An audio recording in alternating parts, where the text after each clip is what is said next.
Good morning, Kolkata ক্যানভাসের একটা নতুন ব্লগে তোমাদের সকলকে স্বাগত জানাই। আজকে রয়েছে হাতে বানানো রুটি, আলুর তরকারি, মিষ্টি আর কফি। মিষ্টিটা কিন্তু আমার খুব পছন্দের মিষ্টি, এটা জানো তো। আমার আজকে রান্নাঘরের বেহাল অবস্থা, বুঝতে পেরেছো? কি বেহাল অবস্থা সেটা তোমাদের দেখাচ্ছি। এই কাজটা সেরে নিয়ে ব্রেকফাস্টের পরে আমার এটা একটা কাজ থাকে। আমি রাত্রেবেলায় এখন কেচে দিই তো, তাহলে শুকিয়ে যায়, আর একটু রোদটা খাইয়ে নিই, নিয়ে তারপরে ব্যাস তুলে দিই। রাত্রেবেলা না এত ক্লান্ত লাগে, তখন একটুখানি এখানটা বসাও হয়, এটাকে কাচতে দিয়ে ওড়াতেও তাই করতাম, রাত্রেবেলাই কাচতাম। গরমকালটা, শীতকালটায় না আবার রাত্রেবেলা বসে থাকতে ইচ্ছে করে না। এই কারণে শীতকালে আমি শাড়িটা পরি না তো সচরাচর, দিনের বেলায় কাচতে হয় তো, রাত্রেবেলা তখন আর কাচতে ইচ্ছে করে না। গরমকালে তো আমি একদম ছুটন্ত ঘোড়া। আজকে সকাল থেকে মানে কাল রাত থেকে আমাদের একেবারে দুর্বিষহ অবস্থা। তবু রাত্রিরে অসুবিধাটা হয়নি, হঠাৎ করে গ্যাস শেষ হয়ে গেছে রাত্রির বেলা, জানো তো। আর এদিকে আমার মনে হয় এই গ্যাসটা কি কম ছিল নাকি জানি না, অর্ডার দেওয়া হয়েছে কিন্তু সে এসে পৌঁছয়নি, একটু দেরিতে অর্ডারটা দেওয়া হয়েছিল। আজকে আসার কথা ছিল গ্যাসের।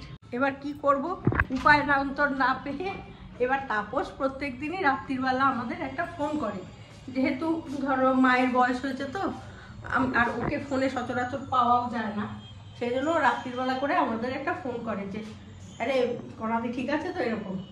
তো কালকে ফোন করেছে, তো আমি বলছি তাপস জানিস কি কাণ্ড, আমাদের গ্যাস শেষ হয়ে গেছে। তা ও দেখি আমরা ঘুম থেকে ওঠার আগেই সকালবেলায় মার কাছে দরজা খুলে ইন্ডাকশান, ওর ইন্ডাকশান ওভেনটা দিয়ে গেছে, দেখছো। ইন্ডাকশান ওভেনে আমার সকালবেলার কাজটা হয়ে গেছে, মানে ব্রেকফাস্টটা আমি করে ফেলেছি, চাও হয়ে গেছে, এইবার গ্যাসও তো এসে গেছে। এবার কি আমরা একদিকে ভালোই হয়েছে, আজকে মঙ্গলবার, চাপ আছে বেশি, সেই জন্য দুদিকে দুটো বসিয়ে দিয়েছি। যুদ্ধকালীন তৎপরতায় আজকে রান্নাবান্না হচ্ছে। এইখানে হচ্ছে ভাত আর ডাল, আর এইখানে বসিয়ে দেবো তরকারিটা। আর আমি তাপসকে বললাম যে রুমাকে বলিস আর কিছু করতে হবে না, আমি রান্নাবান্না করে পাঠিয়ে দেবো। ও তো ইন্ডাকশানেই করে রুমা, ওকে আর কিছু করতে হবে না, গ্যাসে আমি করে পাঠিয়ে দেবো। আর আরেকটা টেনশনও আছে আজকে, বুঝলে। আমি ভেবেছি আজকে মোচা কাটবো।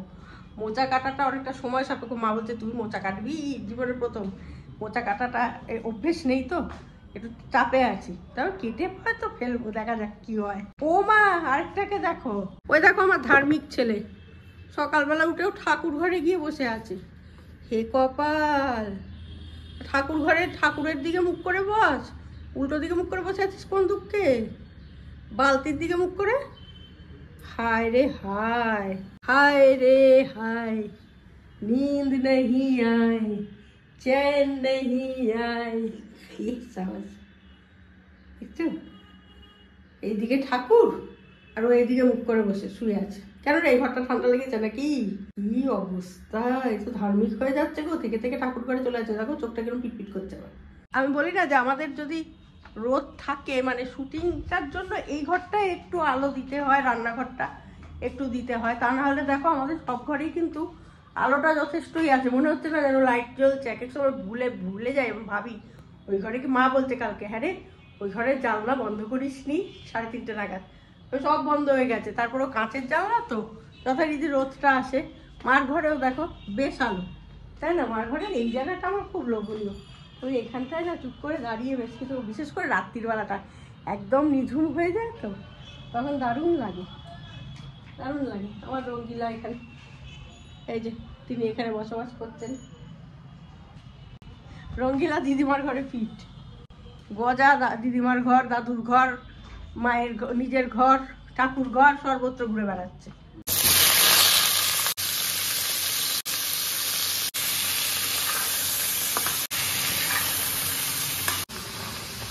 ভাত কমপ্লিট, ডাল কমপ্লিট, এখানে তরকারি ফ্রাই কমপ্লিট। তাড়াতাড়ি রান্নাটা হয়ে যাচ্ছে। মোচাটা এবার এই বেলা আর করতে পারবো বলে মনে হচ্ছে না, দেখি রাত্রেবেলা যদি পারি করে নেবো মোচাটা, কারণ মোচা কাটবো তারপরে করব, সময় লাগবে একটু, বুঝলে তো। সেই জন্যই এবেলা মোচাটা হবে না। দেখে তো আমি কি সুন্দর করে পাট করে গেছি, এটাকে ছেলে আর ছেলের বাপে মিলে কি করেছি। বেশ রোদটা আছে। ওইদিকে জানলাটা আবার খুলতে পারি না, ওইখানে ওইদিকে উল্টো দিকে পুকুর, পোকামাকড় ঢোকে, কারণ ওইদিকে জানলাটা খুলে, ওইটা আমাদের পূব দিক তো, আলোটা বেশ ভালো আসে, এইটাই খুলে দিই, পোকামাকড় ঢোকে বড্ড। আর কি আরশোলা হয়েছে গো, ছোট ছোট ছোট ছোট, কি জ্বালাতন, সারা বাড়ি ভর্তি শুধু আরশোলা। এ আবার আমার বাবা ধার্মিক ছেলে আবার ঠাকুরঘর থেকে বেরিয়ে এসেছে। আজকে আমার পুজো করতে করতে না অনেকটা দেরি হয়ে গেল জানো তো, বেশ তাড়াতাড়ি বসে পড়েছিলাম, কিন্তু পুজো করতে করতে এত বাধা যে ঠিক করে করতে পারলাম না, মনোযোগ দিয়ে করতে পারছিলাম না আর কি, এই জন্য আমার লেটটা হলো। প্রথমত ফুল চন্দন যে কোথা থেকে আনে, আর এখানে যে কেন ফুলের এত সমস্যা আমি বুঝি না। জবা ফুল নেই, জবা ফুল ছাড়া হয় বলো? কিরকম বাজে লাগে পুজো দিতে। ইয়ের তোমার কি বলে মঙ্গলবারে বজরংবলীজির পুজো দেবো, জবা ফুল ছাড়া হয়? আমি তো বলছি যে এই ফুলের সমস্যা কেন এখানে কে জানে, এত ফুলের দোকান থরো থরো সাজানো রয়েছে, কিন্তু ঠিকঠাক ফুল পাওয়া যায় না, এই এক সমস্যা। তো যাই হোক, আমার পুজো কমপ্লিট করেছি, হ্যাঁ করে টোরে উঠেছি। ইতিমধ্যে চন্দন আবার একটু বাড়ি গেল, মা ডেকে পাঠিয়েছে, না খেয়েই গেছে, এসে খাবে বলল, তো সেই জন্য একটু বসেও আছি। একটু বাবার বোধহয় শরীরটা একটু খারাপ হয়েছে, কি হয়েছে বুঝতেও পারছি না, ফোন এখনও করিনি, আর একটু পরে করব। গেছে অনেকক্ষণই, আমি তখন পুজোয় হাফ করছি এরকম অবস্থায় গেছে, তো 2:30 নাগাদ গেছে। এখন তো কটা বাজে, 3:30 বাজে বোধ হয়। তো যাই হোক, রান্নাবান্না সেই জন্য আর মোচা ফোচা আজকে করলামও না, করছিও না, বুঝতেও পারছি না যে ওখানে কি ঘটেছে। এই হচ্ছে আমার আলু ফুলকপির তরকারি করেছি, পাতলা ঝোলই করেছি, এসে খাবে।